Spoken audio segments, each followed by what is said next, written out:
yung kasong kulingon nga, di ba gili sa tanas na akong piliyon?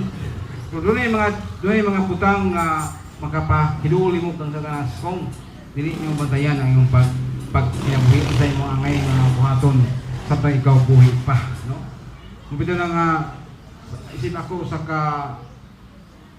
buhi pa, nagpalayon sa pangalagad sa Ginoo, isip ako sa gitugyanan o bulhaton sa Ginoo.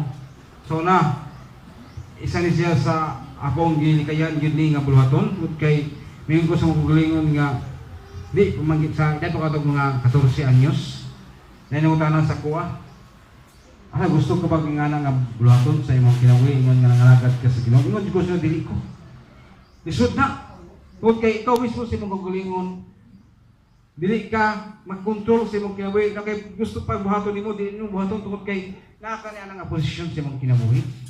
So naabot mo ginang punto sa ako ang kinabuhi nga gitagaan ko tahas nga bulhaton.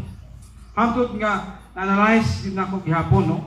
Nga saan man ako ka, no? Kaya ba ka nako ni? Kaya ko sa gulingon nga musalig ko sa Ginoo kay isa maginisya sa punto nga kapot nimo ang Ginoo diya nga kanang kinabuhing walay katapusan. Wala sa akong kinabuhi mga igsunan. Mabidon nga ni sadya nga buhay pa to si Tuhos Pastor Rick Manilvis. Buhay pa to siya. Samtang dito ko sa